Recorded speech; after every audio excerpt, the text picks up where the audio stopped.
If you're the child of somebody who was narcissistic, well, let's just say toxic and mean to you, you will probably notice that there's a pattern in your life. The pattern is you choosing people that possibly love you in ways that feel very similar to your narcissistic parents. And when I say love you in a way that feels similar, I'm actually saying they don't really love you. And so today I wanted to talk about the kind of love you do not need and you do not want. So let's break it down and let's see what comes up with this. As usual, this is an improvised session. Just made some notes thinking about what I want to say, and let's see where it takes us. So the kind of love that you do not want is the kind of love, by the way, if you're not the child of a narcissistic parent, or if you're somebody who was raised in a loving environment, you're really going to hear all these things and be like, of course I don't want that type of love. What are you even talking about? So obviously this video is not for you. I would safely and happily say that most of my videos are not for you, and I'm genuinely really happy that's not the case. So just putting this out there. So let's move on. The kind of love that you do not need, especially if you've been raised by people who didn't really show you how worthy you are of love, is the kind of love that criticizes, the kind of love that compares you with other women, other people, the kind of love that reminds you all of your shortcomings all the time, the kind of love that keeps you humble by never giving you enough feedback so that you don't get too confident. The kind of love that tells you who else is going to love you. Nobody's going to want you the way that you are.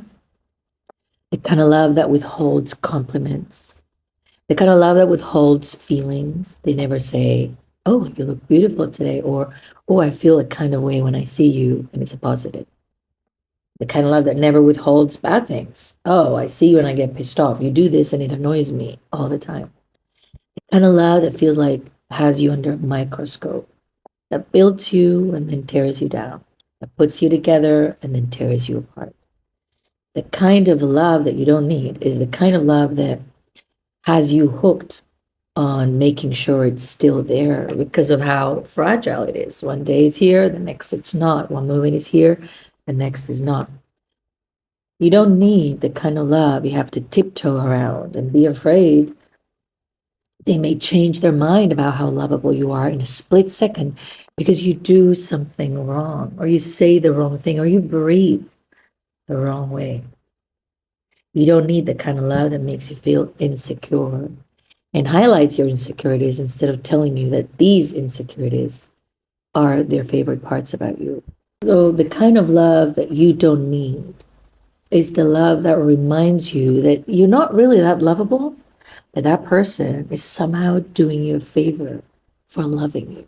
So you're lucky someone loves you, even if it's them, which I guess makes them special because, wow, they love you and nobody else does.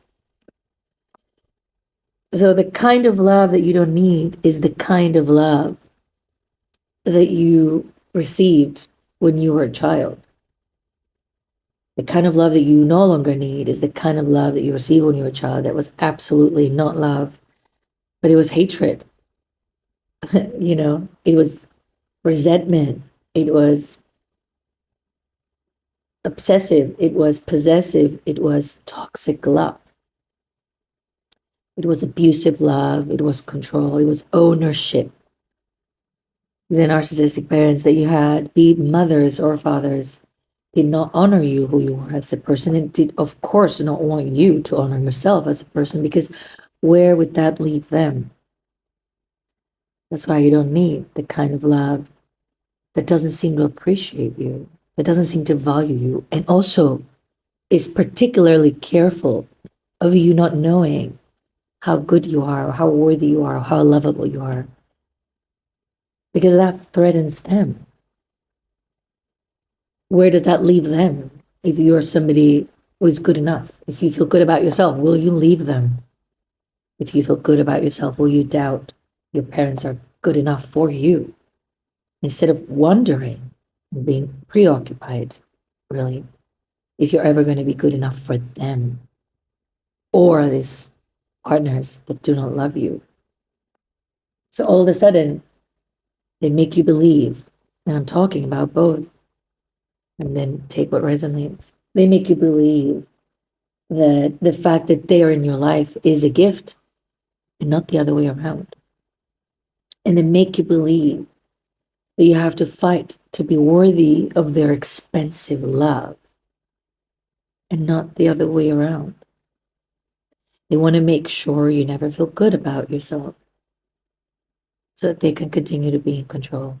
Because who's easier to control? Somebody who has self-confidence and feels good about themselves, or somebody who doesn't feel worthy or is made to think that they're not worthy? You tell me. So the kind of love that you don't need is the kind of love that is trying to fear monger you, that the only love you will ever have access to is their messed up kind of love. And you should ever be so grateful for even having it, because someone like you should not. They're talking about themselves.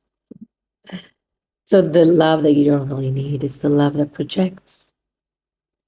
The love that when they tell you you're unworthy, you're not good enough, you're this, you're the other, that they should just leave you, that they don't reassure you.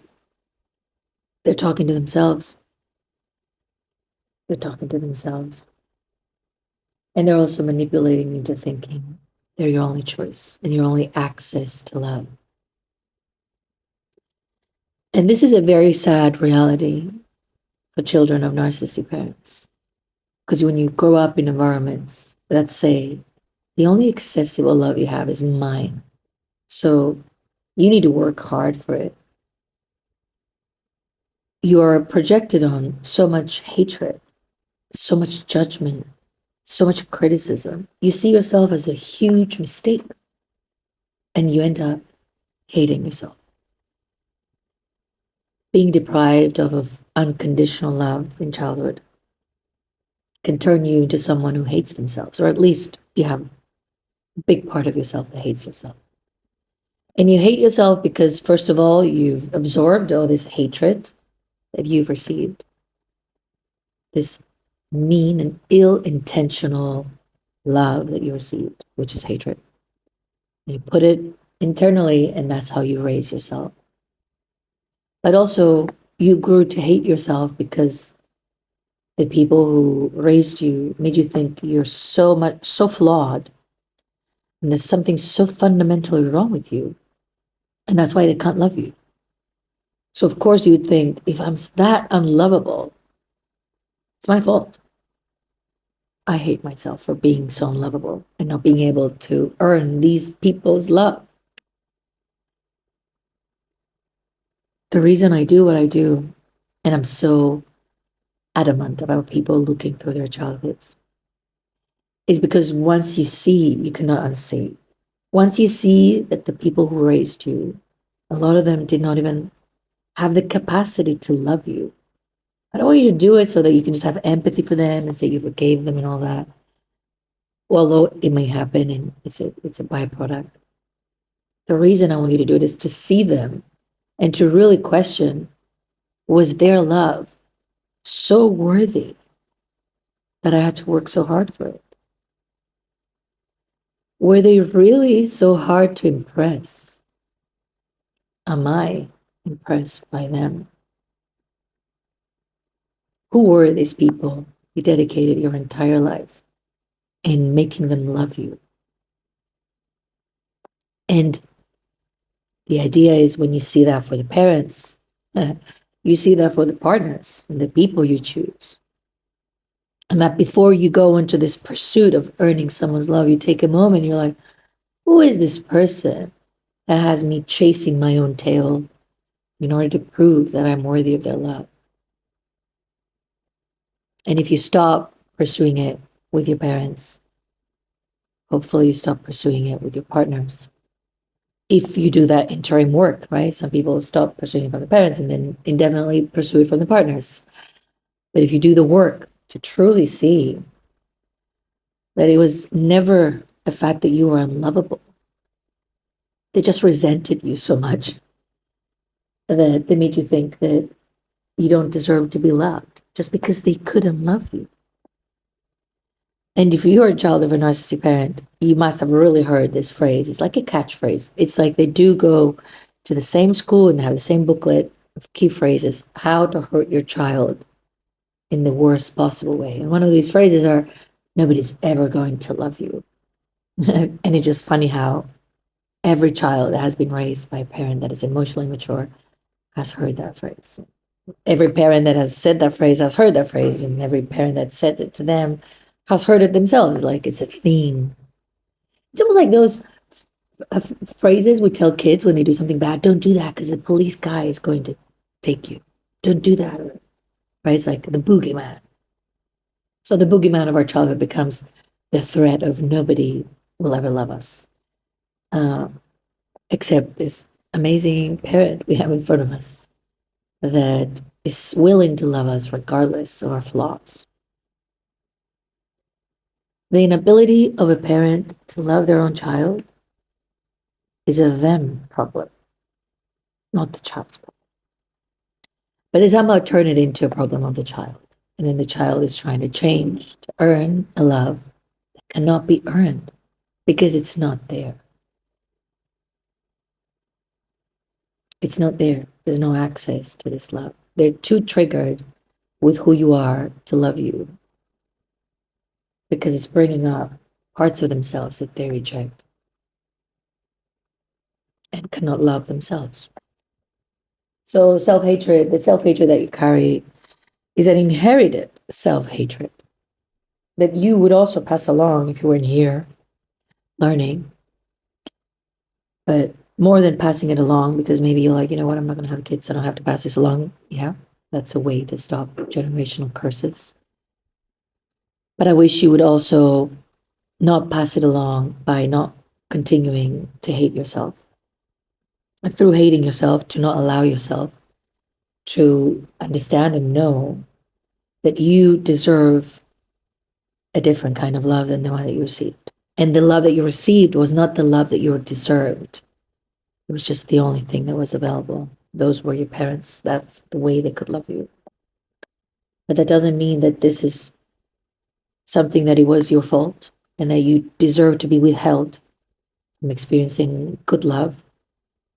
Love that accepts you, admires you, takes care of you, understands you, has empathy for you, is loving towards you. And I'm not even talking about the Prince Charming here. I'm talking about the kind of love that I want you to see if you can finally give yourself. And hopefully receive it if it's coming from an external source. And if it's genuinely that, take it in. And don't continue to think you don't deserve it because your parent couldn't give it to you. I truly believe, and the more I do this work, the more I see it, some parents resent their children so much that they truly wish for these children to never be loved by anyone else. So that their love is the only love they can ever go back to. The power they get and the power that they feel from being loved by someone like you is so intoxicating that they want you to be hooked. Because what makes you feel important more than having someone want to impress you all the time? If you're insecure, if you're immature, you will toy around with someone's emotions and make them want to earn your approval when your approval should have been a fact, a non-changing fact. Kids should not be working towards your approval. Nobody should be working towards your approval, because who are you to want people to earn sort of approval from you? But specifically, parents should just give you their approval for who you are. Even if they don't approve of your actions, right, of your behaviors, of some things that you do, they don't think they're good and they talk to you about them, they always and unconditionally approve of you. But you felt so chronically rejected that you stopped approving yourself. You stop approving of yourself so much that you resonate with everybody else that rejects you, because of course, why wouldn't they? And you've been living in this theme of rejection for so long that there's nothing else outside of it. You reject yourself, everybody rejects you, the world rejects you, life rejects you. Everything is a big sob story of an ongoing rejection that you never deserved to begin with, although you've turned it into your life story.